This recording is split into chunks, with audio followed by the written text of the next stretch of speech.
আসসালামু আলাইকুম ওয়া রাহমাতুল্লাহি ওয়া বারাকাতুহু। দেশ এবং প্রবাসে যেখান থেকে আমার এই ভিডিওটি দেখছেন সবাইকে জানাই আমার পক্ষ থেকে আন্তরিক শুভেচ্ছা ও অভিনন্দন।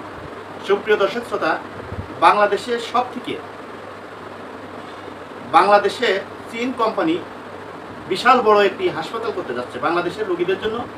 এটা অত্যন্ত সুখবর বললেই চলে। আমরা বিভিন্ন চিকিৎসার জন্য আমরা ইন্ডিয়াতে যাইতাম আগে। আপনারা জানেন যে ইন্ডিয়াতে উন্নত চিকিৎসার জন্য আমরা বাংলাদেশ থেকে বহু মানুষ এর আগে গিয়েছি।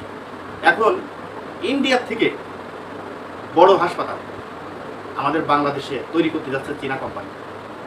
এটা আমার কথা না, এটা নিউজের কথা। আপনারা দেখেন যে চীন কোম্পানির সাথে সম্পর্ক করার পর যে তারা বাংলাদেশে কত বড় বড় বিনিয়োগ করতে যাচ্ছে। যেমন ফারাক্কার ভাটিতে বাংলাদেশ সীমান্তে একটি 25 কিলোমিটার দৈর্ঘ্য একটি বাঁধ তৈরি করতে যাচ্ছে। এরপরে এখন বাংলাদেশের যেহেতু রোগীর সংখ্যা বেশি, বাংলাদেশে খাদ্য খাবারের যেই মেডিসিন, আসলে মেডিসিন খেয়ে খেয়ে আমাদের দেশের প্রত্যেকটা মানুষেরই বিভিন্ন রোগ তাদের শরীরে বাসা বেঁধেছে। এজন্যই এই বাংলাদেশে উন্নত চিকিৎসা না থাকার কারণে আমরা যারা সাধারণ মধ্যবিত্ত লোক এরা কিন্তু ইন্ডিয়ার দিকে আগে ছুটতাম। এখন যারা গরিব মানুষ, অসহায়, তারা কিন্তু ইন্ডিয়া পর্যন্ত যেতে পারতো না। এমনকি বাংলাদেশের যে চিকিৎসা রয়েছে, সরকারি চিকিৎসা, সেখানে যে চিকিৎসা নিতে তাদের হিমশিম খেতে হতো।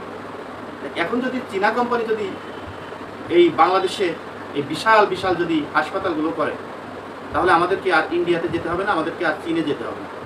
তাদের তারাই আমাদের বাংলাদেশে এসে চিকিৎসা দিবে এই বাংলাদেশের জনগণকে, এবং তারা আমাদের বাংলাদেশে তাদের টাকা দিয়ে এই বড় বড় হাসপাতালগুলো, এই স্পেশালিটিস যে হাসপাতালগুলো তারা করবে।